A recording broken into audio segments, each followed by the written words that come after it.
Magandang araw po sa inyong lahat. Ako po si Dr. Miguel Santos, ang inyong lingkod, isang doktor na nag-aalaga sa ating mga nakatatanda.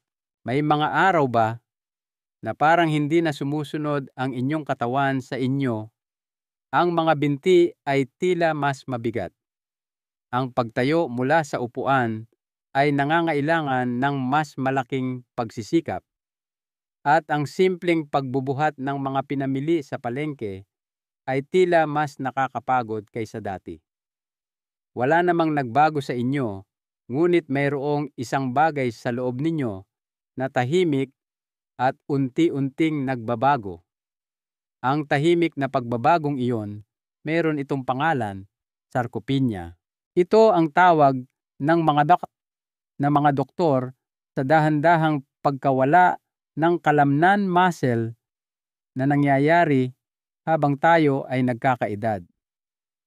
Ngunit heto ang bahagi na hindi madalas sabihin sa atin, hindi lang ito nangyayari dahil sa pagtanda.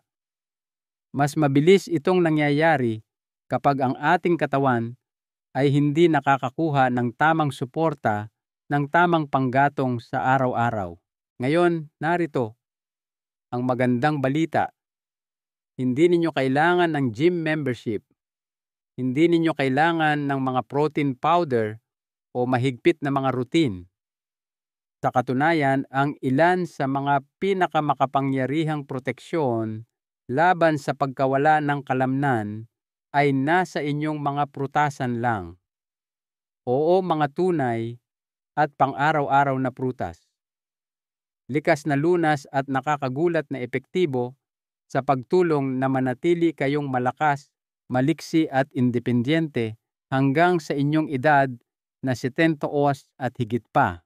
Sa video na ito, ibabahagi ko sa inyo ang 5 makapangyarihang prutas na tahimik na lumalaban sa pagkawala ng kalamnan at tumutulong sa inyong magpalakas sa natural na paraan, isang maliit na kagat sa bawat pagkakataon.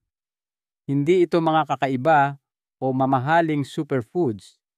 Ito ay mga simple at abot-kayang prutas na may mga benepisyong suportado ng tunay na agham at mga totoong kwento. At sasabihin ko sa inyo, ang prutas sa numero 1 ay maaaring makagulat sa inyo. Hindi ito exotic. Sa katunayan, malamang ay nakikita nyo na ito sa buong buhay ninyo at hindi ninyo namalayan kung gaano kalaki ang suporta nito sa inyong mga kalamnan, enerhiya at paggaling. Kaya't samahan ninyo ako hanggang sa dulo dahil ang pag-alam kung aling mga prutas ang nakakatulong at kung bakit sila mahalaga ay maaaring magbago sa paraan ng inyong pagkilos, pakiramdam at pagtanda. Magsimula tayo sa number 5, saging. Isang prutas na malambot, pamilyar at nagbibigay ginhawa. Malamang ay nakakain na kayo nito ng daan-daang beses nang hindi ito gaanong pinag-iisipan. Ngunit sa likod ng malambot na tekstura nito ay isa sa mga pinakasuportadong prutas para sa mga tumatandang kalamnan. Maaaring hindi ito mukhang superfood, ngunit para sa mga taong higit sa isto ang saging ay isang tahimik na tagapagtanggol ng pang-araw-araw na lakas. Habang tayo ay tumatanda, ang ating mga kalamnan ay hindi lang lumiliit, nagiging mas sensitibo rin sila sa maliliit na kawalan ng balanse. Ang mga bagay tulad ng mababang potassium, mabagal na paggaling pagkatapos gumalaw o kahit na ang mga nakatagong pamamaga ay maaaring unti-unting magpahina sa kanila. Ang saging sa paraang nakakagulat ay tumutulong sa lahat ng tatlong ito.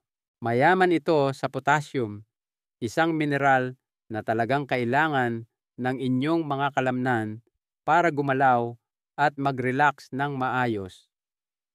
Kapag mababa ang potassium, maaaring maramdaman ninyong mabigat, ang inyong mga binti, medyo nanginginig ang inyong balanse, o bumabalik ang mga nakakainis na pulikat sa gabi. Ang isang katamtamang laking saging ay nagbibigay sa inyo ng halos 400 ml ng potassium, sapat lamang para mapanatiling maayos ang paggana ng mga kalamnan na iyon. Ngunit bahagi lamang iyon ng kwento. Ang saging ay nagbibigay din ng bitamina B6 na tumutulong sa inyong katawan na iproseso ang protina ginagawang mga building blocks na inaasahan ng inyong mga kalamnan ang inyong kinakain. Maraming mga nakatatanda ang hindi nakakakuha ng sapat na B6 na nangangahulugang hindi magamit ng mahusay ng kanilang katawan ang protina kahit pa sapat ang kanilang kinakain. Kaya't ang pagdaragdag ng saging sa almusal na mayaman sa protina ay maaaring gumawa ng malaking pagkakaiba sa kung paano ginagamit ng inyong katawan ang mga sustansya.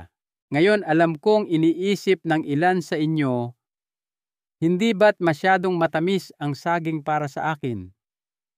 Iyan ay isang balidong alalahanin, lalo na kung binabantayan ninyo ang inyong blood sugar. Ngunit heto ang katotohanan. Kapag ang saging ay medyo berde o bagong dilaw pa lamang, hindi pa gaanong hinog, mas mababa ito sa glycemic scale. At kapag isinabay ninyo ito sa isang source ng healthy fat o protina tulad ng ilang pirasong walnuts o isang kutsarang nut butter, ang asukal ay dahan-dahan at tuloy-tuloy na papasok sa inyong daluyan ng dugo. Isang ginang na nakausap ko si Aling Teresita, 71 taong gulang at naglalakad pa rin tuwing umaga, ang nagsabi sa akin na sinimulan niyang kumain ng kalahating saging na may ilang pirasong almonds bago siya maglakad. Wala na akong ibang binago, sabi niya, pero hindi ko na nararamdaman yung pagod sa kalagitnaan ng lakad. Binigyan ako nito ng sapat na tulak para magpatuloy. At iyan mismo ang ginagawa ng saging. Hindi ito dapat maging pasikat o dramatiko. Tahimik nitong sinusuportahan ang inyong mga kalamnan gamit ang enerhiya mineral at sustansya na tumutulong sa inyong katawan na gumana ng mas maayos. Higit pa riyan, ang saging ay mabuti rin para sa kalusugan ng inyong tiyan. Ang natural na fibers nito ay tumutulong sa panunaw at ang resistant starch sa mga hindi pa gaanong hinog na saging ay nagpapakain sa inyong good gut bacteria. At kapag malusog ang inyong tiyan, mas mahusay ninyong naa-absorb ang mga sustansya na nangangahulugang mas marami ang nakukuha ng inyong mga kalamnan na kanilang kailangan. Kaya paano ninyo magagamit ang saging para sa inyong kapakinabangan? Simple lang. Maghiwa ng kalahating saging sa inyong morning oats. I-blend ang isa sa isang smoothie na may gatas ng soya o kainin lang ito sa kalagitnaan ng hapon kapag kailangan ninyo ng natural na energy boost. Ang susi ay hindi lang ang pagkain nito, kundi ang gawin itong bahagi ng isang ugali na sumusuporta sa inyong lakas. Ang isang saging sa isang araw ay hindi muling itatayo ang lahat ng inyong kalamnan sa isang gabi, ngunit sa paglipas ng panahon, maaari nitong tahimik na suportahan ang mga bagay na mahalaga, ang inyong enerhiya, ang inyong balanse, ang inyong kakayahang magpatuloy ng walang pag-aalinlangan. Ngayon, pag-usapan natin ang isang prutas na nasa number 4, blueberry. Ito ay maliit, matingkad ang kulay, at puno ng nakapagpapagaling na kapangyarihan. Maaaring maliit ito, ngunit huwag ninyong hayaang lokohin kayo nito. Pagdating sa pagprotekta sa inyong mga kalamnan, kaso-kasuan, at pangkalahatang paggalaw, ang maliit na berry na ito ay napakalakas. Isa sa mga pinakamalaking nakatagong banta sa ating mga kalamnan habang tayo ay tumatanda ay isang bagay na hindi natin nakikita o nararamdaman kaagad, ang pamamaga o inflammation. Dahan-dahan itong pumapasok na nagiging sanhi ng paninigas ng mga kalamnan, mas masakit na kasu-kasuan, at mas matagal na paggaling kahit pagkatapos ng magaan na paggalaw. Sa paglipas ng panahon, ang talamak na pamamaga ay unti-unting sumisira sa mga hibla ng kalamnan at nagpapahirap na manatiling aktibo. Dito, nagniningning ang mga blueberry. Ang nagpapabukod-tangi sa kanila ay ang kanilang mayamang supply ng anthocyanins, ang parehong mga compound na nagbibigay sa kanila ng matingkad na kulay asul-ube. Ang mga natural na antioxidant na ito ay lumalaban sa pamamaga at oxidative stress na nangangahulugang tumutulong silang protektahan ang inyong mga kalamnan sa cellular level. Sa katunayan, ipinapakita ng pananaliksik na ang mga nakatatanda na regular na kumakain ng mga blueberry ay nakakaranas ng mas mahusay na paggalaw, mas malakas na paggana ng binti, at kahit na pinabuting balanse. Naalala ko ang isang maginoo na nagngangalang Mang Jaime, 74 taong gulang, at nagpapagaling mula sa isang pinsala sa balakang. Sinabi niya sa akin na sinimulan niyang magdagdag ng mga blueberry sa kanyang almusal matapos basahin ang tungkol sa kanilang mga benepisyong anti-inflammatory. Iyon lang ang pagbabagong ginawa ko, sabi niya. Ngunit sa loob ng ilang linggo, mas matagal na akong nakakalakad nang hindi nararamdaman ang malalim na sakit sa aking mga hita. Ngumiti siya at sinabing pakiramdam ko ay nakikipagtulungan na muli ang aking mga binti. Higit pa sa paggaling ng kalamnan, tumutulong din ang mga blueberry na suportahan ang insulin sensitivity. Iyan ang kakayahan ng inyong katawan na pangasiwaan ng maayos ang asukal. Ito ay mahalaga para sa sinumang namamahala ng type 2 diabetes o pre-diabetes. Kapag mahusay gumana ang inyong insulin, ang mga sustansyang kinakain ninyo, lalo na ang mga carbs at protina, ay mas epektibong naihahatid sa inyong mga selula ng kalamnan. Nangangahulugan iyon ng mas maraming panggatong, mas mahusay na pagkumpuni, at mas kaunting pagod. At ang bonus, ang mga blueberry ay natural na mababa sa asukal. Hindi ninyo kailangang mag-alala na bigla nitong pataasin ang inyong blood sugar, lalo na kapag kinain ninyo ito bilang bahagi ng isang balanseng pagkain, isang dakok, kasama ang inyong oatmeal, ilang piraso na hinalo sa walang asukal na yogurt, o i-blend sa isang morning smoothie. Akmang-akma ito nang hindi nag-o-overload sa inyong sistema. Ang ilang mga tao ay nagpi-freeze pa nito at kinakain bilang isang malamig na kagat-kagat na treat. Sila ay simple abot kaya at ligtas kahit para sa mga nagbabantay ng kanilang glucose o namamahala ng mga alalahanin sa puso. Ngunit marahil ang pinakamakapangyarihang bagay tungkol sa mga blueberry ay hindi lang sila lumalaban sa pinsala. Sinusuportahan din nila ang pagkumpuni. Hinihikayat nila ang inyong katawan na gumaling ng mas mabilis pagkatapos ng paggalaw.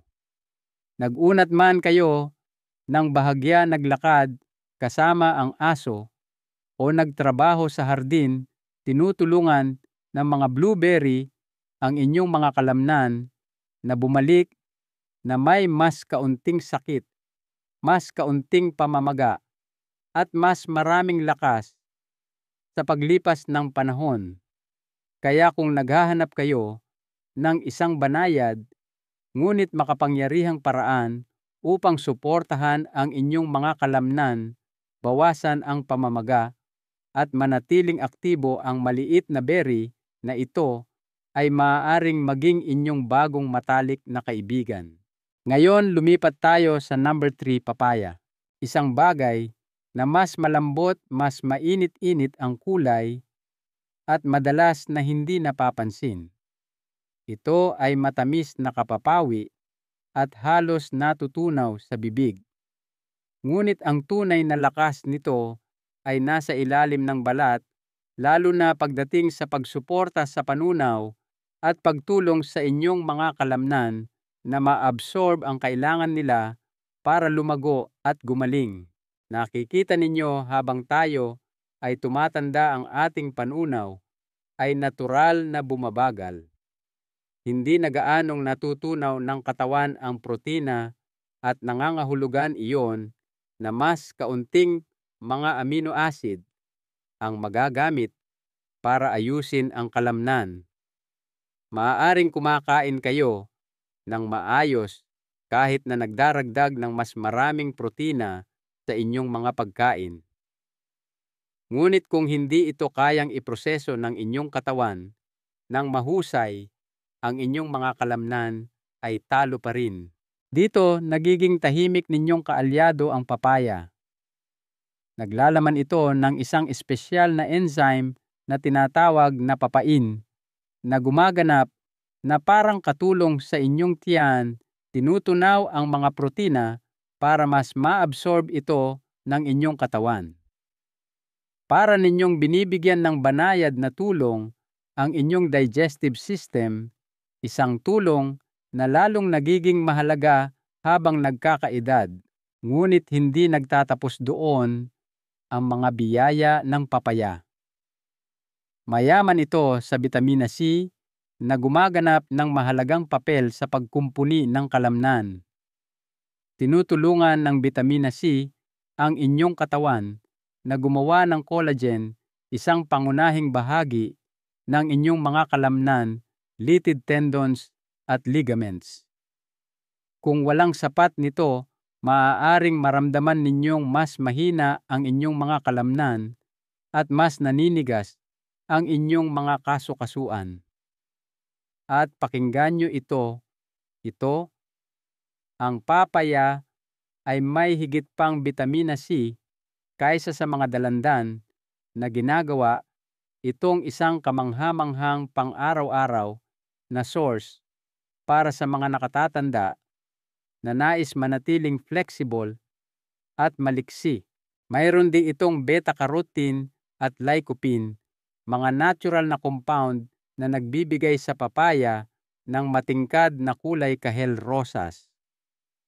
Ang mga ito ay nagsisilbing mga antioxidant, lumalaban sa mga free radical at pamamaga na nag-aambag sa pagkasira ng kalamnan. Sa katunayan, ipinakita ng ilang mga pag-aaral na ang fermented papaya extract ay nagbawas ng mga marker ng pamamaga sa mga nakatatanda na nagpapabuti sa parehong enerhiya at panunaw. Isang babae na nagngangalang Aling Anita, tadban sa 9 taong gulang at nahihirapan sa bloating at pagkapagod, ang nagbahagi ng kanyang kwento sa akin. Hindi ko gaanong pinapansin ang papaya, sabi niya, ngunit sinimulan kong kumain ng isang maliit na mangkok pagkatapos ng tanghalian araw-araw. Pagkatapos ng halos 1 linggo, gumaan ang pakiramdam ng aking tiyan at hindi na ako gaanong naninigas kapag tumatayo mula sa aking upuan. Minsan hindi ito tungkol sa paggawa ng mas marami. Ito ay tungkol sa pagtulong sa katawan na gawin ang dapat nitong gawin ng medyo mas mahusay. Ang papaya ay natural ding mababa sa asukal, mataas sa tubig, at banayad sa tiyan na ginagawa itong isang perpektong panghimagas sa gabi o magaan na karagdagan sa almusal. At kung mamamahala kayo ng blood sugar, ligtas ito sa katamtamang bahagi. Ang fiber nito ay tumutulong na pabagalin ang panunaw at ang mga anti-inflammatory properties nito ay sumusuporta sa parehong kalusugan ng tiyan at balanse ng blood sugar. Kaya paano ninyo maisasama ang papaya sa inyong routine? Gawin itong simple. Ilang hiwa sa almusal, isang malambot na mangkok sa hapon, i-blend sa isang smoothie na may gatas ng soya o yogurt. Hindi kailangang maging magarbo. Ang mahalaga ay ang pagiging pare-pareho na nagbibigay sa inyong katawan ng karagdagang tulong upang matunaw at maabsorb ang kailangan nito.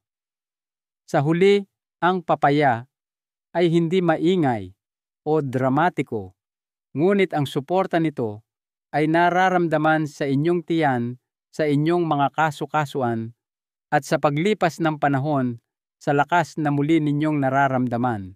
Ngayon, pag-usapan natin ang isang prutas na madalas na nagtatago sa paningin, number 2, bayabas.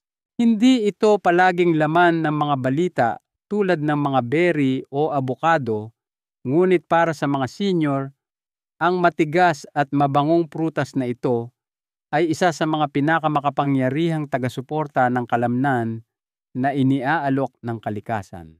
Ang tunay na sikreto ay nasa isang bagay, Vitamina C. Karamihan sa mga tao ay iniuugnay ito sa immunity, ngunit ang hindi alam ng marami ay ang Vitamina C ay gumaganap ng isang kritikal na papel sa pagprotekta at muling pagtatayo ng kalamnan. Tinutulungan nito ang inyong katawan na gumawa ng collagen, ang structural protein na nagbubuklod sa inyong mga kalamnan, litid at kasukasuan. At dito nakakatayo ang bayabas. Naglalaman ito ng 4 hanggang 5 beses na mas maraming Vitamina C kaysa sa isang dalandan.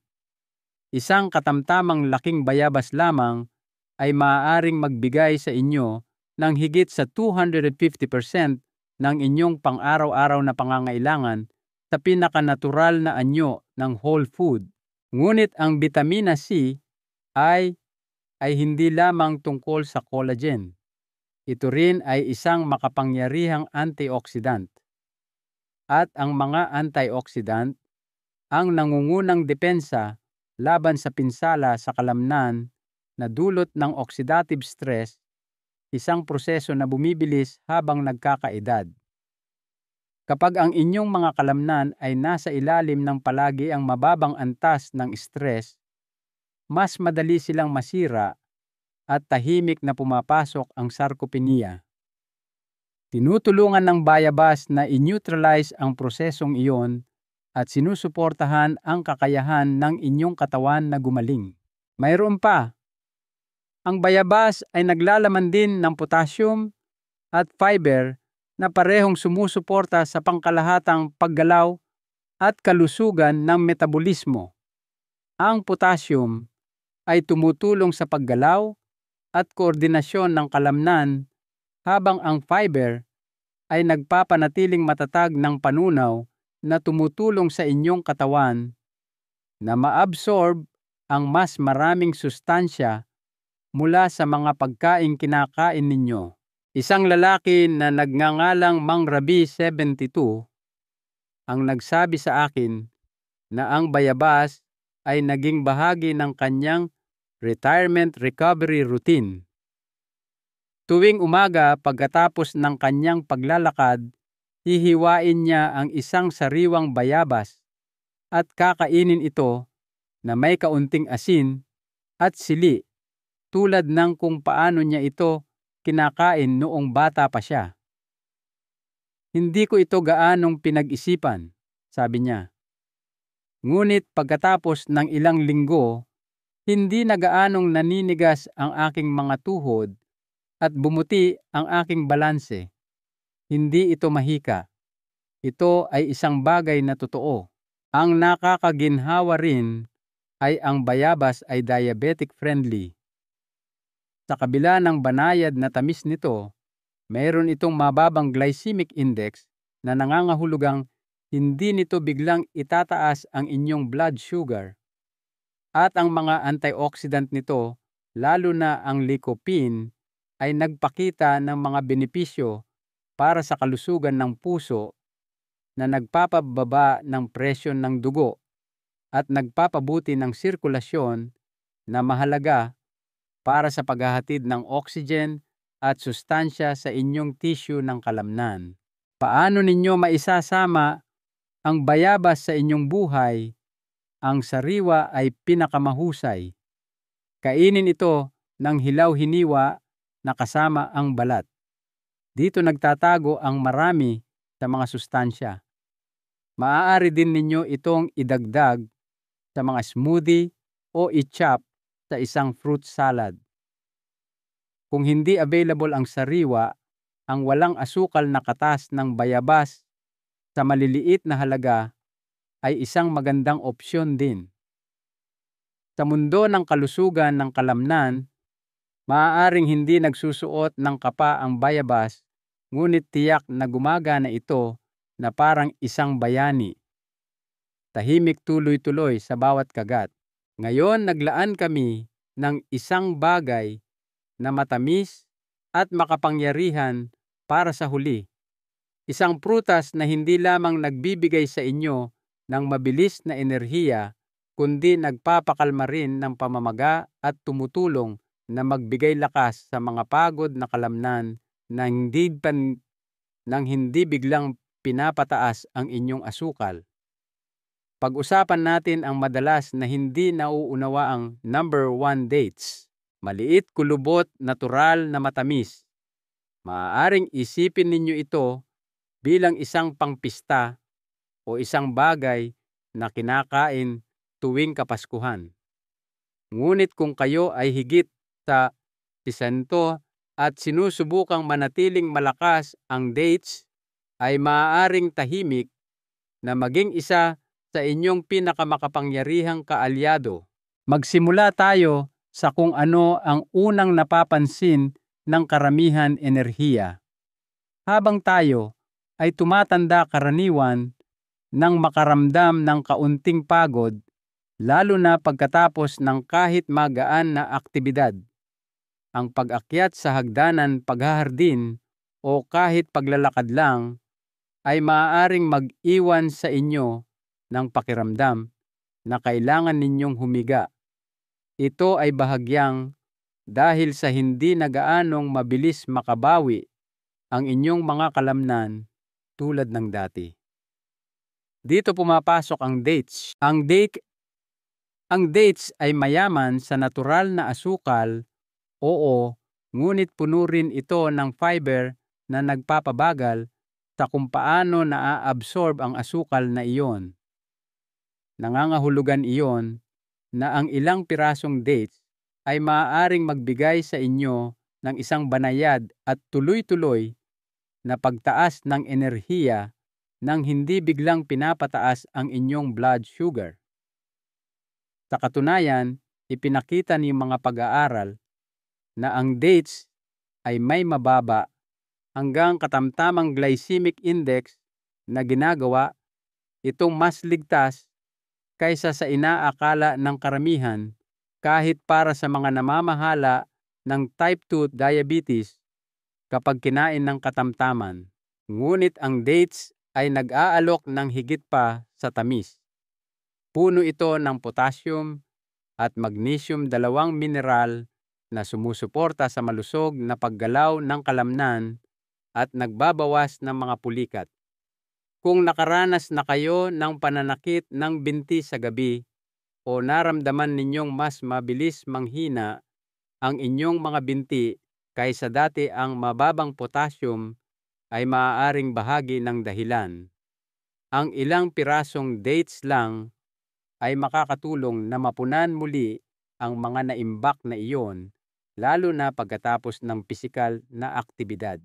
Ang mas kahanga-hanga pa, ang dates ay napakayaman sa mga antioxidant, lalo na ang mga flavonoids at phenolic acids na tumutulong na pakalmahin ang pamamaga at bawasan ang oxidative stress.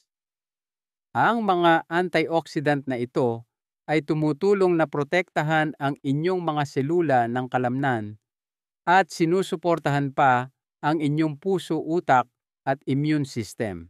May isang Ginoo akong nakausap, 70 taong gulang, na nagsabi sa akin na nagsimula siyang kumain ng 2 dates pagkatapos ng kanyang paglalakad sa umaga kasama ang isang dakok ng mani. Sabi niya, pinipigilan nito ang pagbagsak ko sa hapon. At nakakagulat, hindi na gaanong sumasakit ang aking mga tuhod. Hindi ito isang himala, kundi isang matatag at natural na suporta na talagang magagamit ng kanyang katawan. Isa pang dahilan kung bakit ang dates ay senior-friendly, malambot ito, madaling nguyain at hindi nangangailangan ng anumang magarbong paghahanda. Walang kutsilyo, walang blender, buksan lang at kainin. Ang pagiging simple nito ay ginagawa itong perpekto para sa mga nais ng nutrisyon na parehong maginhawa at mabait sa katawan. Ngayon, mahalaga ang moderasyon. Ang dates ay siksik sa calories at asukal, kaya sapat na ang 2 hanggang 3 piraso sa isang araw. Isabay ito sa kaunting protina tulad ng almonds o isang hiwa ng keso, at meron na kayong isang merienda na kaibigan ng kalamnan at blood sugar na tunay na sumusuporta sa paggaling. Kaya kung naghahanap kayo ng paraan upang bigyan ng lakas ang inyong mga kalamnan, bawasan ang pananakit at malampasan ang araw nang walang pagkahapo sa hapon, ang dates ay maaaring maging bago ninyong paboritong ugali. Kaya ngayon, nakilala na ninyo sila. 5 simpleng prutas. Bawat isa ay may sariling tahimik na lakas. Hindi mga tableta, hindi mga pulbos, kundi mga regalo mula sa kalikasan na sumusuporta sa inyong katawan sa mga paraan na marahil ay hindi ninyo inaasahan. Hindi sila nangangako ng mga himala, ngunit nag-aalok sila ng isang bagay na kasing lakas, suporta na inyong mararamdaman. Kaunting dagdag na lakas sa inyong mga binti, kaunting bawas sa pananakit sa umaga, kaunting dagdag na kumpiyansa kapag kayo ay gumagalaw sa inyong araw. At ang pinakamagandang bahagi, hindi ninyo kailangang baguhin ang inyong buong buhay. Hindi ninyo kailangang sumunod sa isang mahigpit na dieta o isuko ang lahat ng gusto ninyo. Kailangan ninyo lang magsimula sa isang maliit na dagdag sa bawat pagkakataon, isang saging sa inyong morning oats, ilang blueberries sa inyong yogurt, isang hiwa ng papaya, pagkatapos ng tanghalian, kalahating bayabas sa sikat ng hapon, 2 dates bago ang inyong paglalakad sa gabi. Hindi lamang ito mga prutas. Ito ay maliliit na gawa ng pag-aalaga, maliliit na mensahe sa inyong katawan na nagsasabing, nandito pa ako, gusto ko pa ring maging malakas, gusto ko pa ring mamuhay ng maayos. At kung sakaling nakaramdam kayo ng panghihina ng loob, kung sumasakit ang inyong mga tuhod o parang nawawala na ang inyong lakas, hayaan ninyong ito ay maging isang banayad na paalala. Ang inyong katawan ay maaari pa ring tumugon. Hindi pa huli ang lahat para alagaan ito. Hindi pa huli ang lahat para gumaan ang pakiramdam kaysa kahapon. Hindi ninyo kailangang gawin lahat ng sabay-sabay. Isang maliit na ugali lang na ginawa ng may pag-aalaga na ginawa ng tuloy-tuloy ay maaaring magdulot ng isang tahimik na pagbabago. Isang mahalagang aral. Ang tunay na lakas ay hindi nagmumula sa mga malalaki at biglaang pagbabago, kundi sa maliliit at tuloy-tuloy na gawa ng pag-aalaga sa ating sarili. Ang pagpapakain sa ating katawan ng tama ay isang pagpapakita ng pagmamahal na aanihin natin bilang lakas sigla at mas mahabang taon ng malayang pagkilos. Kung ang video na ito ay nagbigay sa inyo ng isang bagay na nakakatulong, isang bagong ideya o kaunting pag-asa, nais ko pong marinig ang inyong kwento sa comment section sa ibaba. Anong prutas ang una ninyong susubukan? Anong pagbabago ang inaasahan ninyong maramdaman? At kung nais ninyo pa ng mas maraming mainit at simpleng payo na tulad nito, mga bagay na ginagawang mas madali at mas nakapagpapalakas ng loob ang pagtanda, huwag po ninyong kalimutang i-like ang video na ito, mag-subscribe sa aming channel at ibahagi ito sa inyong mga kaibigan at pamilya. Nandito kami para samahan kayo isang maliit na pagpili sa bawat pagkakataon.